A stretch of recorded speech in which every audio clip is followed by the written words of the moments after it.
je vous dis bonjour à tous. Curieusement, saint Paul, dans le passage de la première lettre à Timothée que nous entendons ce dimanche, emploie la même expression pour désigner le témoignage rendu par Timothée devant un grand nombre d'assistants et celui rendu par Jésus lui-même devant Ponce Pilate. Il faudrait d'abord savoir à quelle confrontation ou comparution fait allusion Paul quand il parle de témoignage de son disciple. A-t-il porté témoignage devant une assemblée chrétienne ou devant une foule hostile? Il faut sans doute préférer la deuxième hypothèse, ce qui correspondrait mieux à la comparaison faite avec le témoignage rendu par Jésus. Mais dans tous les cas, une profession de foi est toujours un acte courageux par lequel on prend parti et on s'expose à la critique.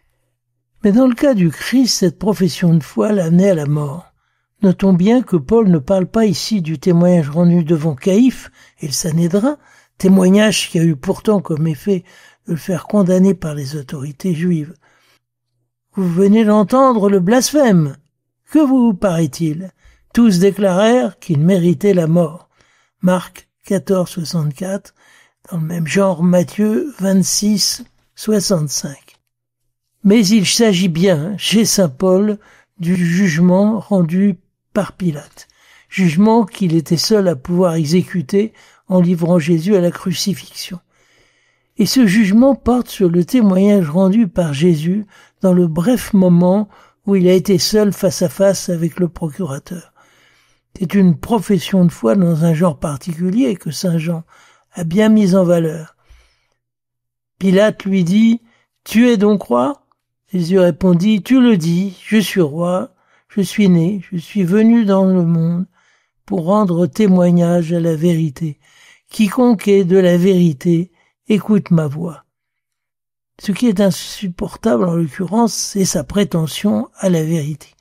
On lui pardonnerait d'être un chef de bande, une tête brûlée, mais se faire l'écho de la vérité même, une vérité qui démasse tous les faux semblants et fait vaciller les idoles, non, il ne peut pas être toléré cela.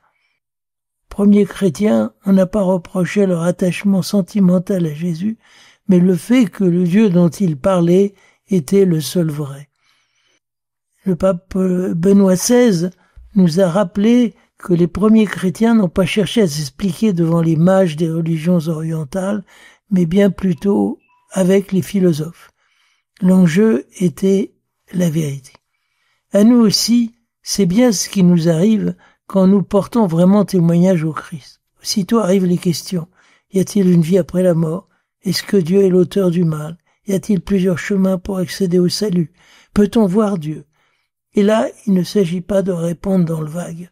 À moins que, comme Jésus, nous nous attirions la réaction de Pilate sceptique, qui déclare, sans attendre la réponse, « Qu'est-ce que la vérité ?» Face à l'exigence de la lumière, il y aura toujours la possibilité de se fermer à toute intrusion du jour.